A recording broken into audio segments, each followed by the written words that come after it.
بیماری کا بیان۔ بیماری بھی ایک بہت بڑی نعمت ہے، اس کے فائدے بے شمار ہیں۔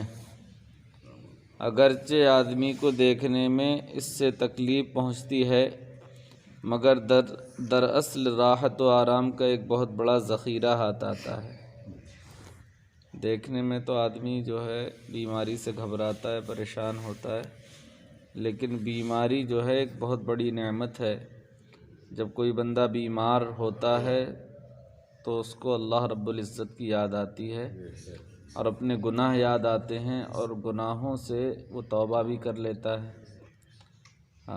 تو بیماری جو ہے ایک بہت بڑی نعمت ہے اور اس کے فائدے بے شمار ہیں، لیکن دیکھنے میں اس سے تکلیف پہنچتی ہے، مگر دراصل راحت و آرام کا ایک بہت بڑا ذخیرہ ہاتھ آتا ہے۔ یہ ظاہری بدنی بیماری جس کو آدمی بیماری اور مصیبت سمجھتا ہے، حقیقت میں روحانی بیماریوں کا ایک زبردست علاج ہے نا؟ اصل بیماری کیا ہے؟ اصل بیماری یہ نہیں ہے کہ ہمیں بخار آ گیا، نزلہ ہو گیا۔ اصل بیماری گناہوں کی بیماری ہے نہیں؟ حقیقی اصلی بیماری تو روحانی بیماریاں ہیں کہ یہ البتہ بہت خوف کی چیز ہے۔ اس کو مرض مہلک سمجھنا چاہیے تو یہ کہ بیماری اور مصیبت کو بھی آدمی نعمت کی طرح خوشی خوشی قبول کرے، نہیں تو کم از کم اتنا تو ضروری ہے کہ صبر و استقلال سے کام لے، ہے نہیں؟ اور گھبراہٹ اور بے صبری کر کے ملتے ہوئے ثواب کو ہاتھ سے نہ جانے دے، ہے نا؟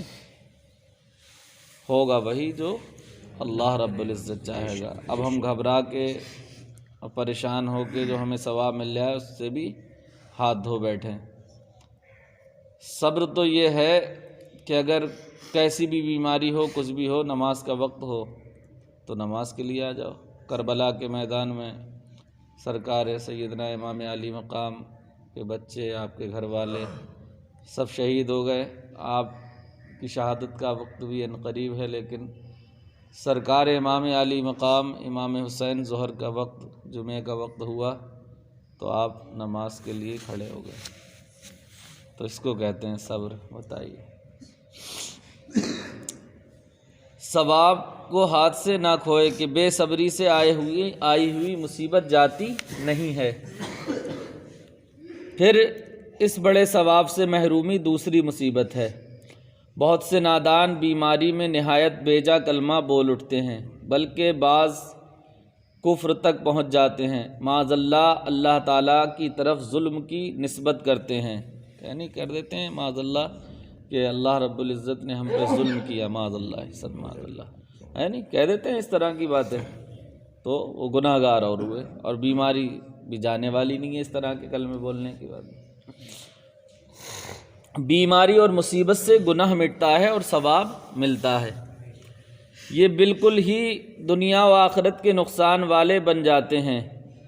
جناب رسول اکرم صلی اللہ علیہ وسلم نے ارشاد فرمایا کہ مسلمان کو جو تکلیف، اذیت، غم پہنچتے ہیں، یہاں تک کہ کانٹا جو اس کے چبھے، اللہ تعالیٰ اس کے سبب سے اس کے گناہ مٹا دیتا ہے۔